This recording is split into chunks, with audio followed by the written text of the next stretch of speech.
The first day of practice. They're all full of nerves, wanting to make a good impression. Okay, now, people. Chris Gardner was one of those newbies last year, as a junior. He had no experience, no advantage over a mostly younger crowd.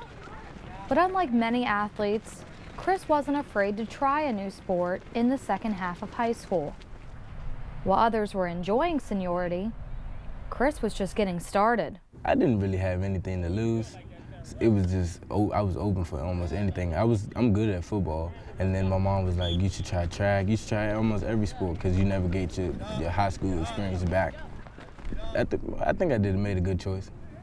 He played lacrosse quite successfully for 2 years and football throughout. Track looked fun, so he tried it. He wasn't interested in labels or whether he'd excel in track like he had in the other sports. It's a mind game, honestly. And when I was young, I used to box. Boxing is a competition, a competitive sport, and it's you by yourself, and you don't like to lose there. So I always had the confidence to win. Let me just stick it out, and I did good, so might as well not finish off bad. It wasn't easy. The conditioning, running relays, he was starting over, his muscles taking a beating. Tired, man. After I remember when I first ran my first 300, I felt like I was dying.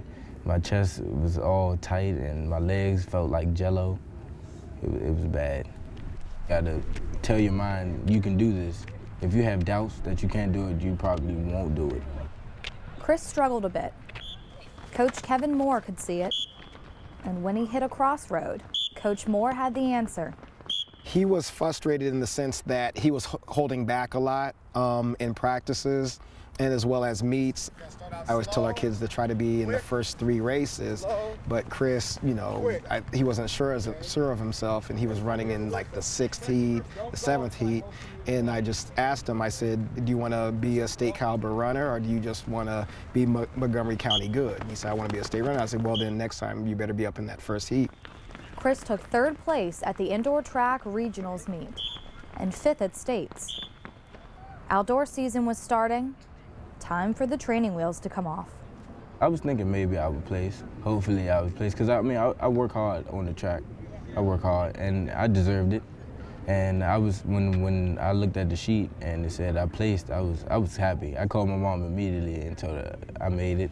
She was like, I'm proud of you, I'm proud of you. Right around the conference meet, you could just tell he was really getting it. He gained a lot of confidence. Then at the regional indoor meet, making it to state, qualifying in the top 4, really boosted it. And then, you know, once again, he started excelling. He's excelled at the state meet, and it just carried on into the outdoor season.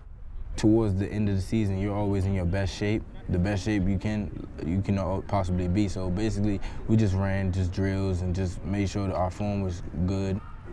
As I'm running, is finish first. I always finish first when it goes through my mind. It's always finish first. No regrets. You always have these thoughts like, oh, what if I did this? What if I did that? I don't want to have no regrets like, what if I did this on the track? Chris placed 3rd at states, this time for outdoor track. 2 medals in his first year. He wasn't running to make a point, but he did anyway. I think it's the amount of work you put in, because if you have the talent and you work hard, you can do anything. I mean, it helps to do things when you're younger, but for example, me, first year ever run the track in my life, and I'm 3rd in the state for the 400 dash. I would never tell a kid to try just one sport. The true athlete does more than one sport. Chris hopes to continue running in college. Right now, he has a team to lead.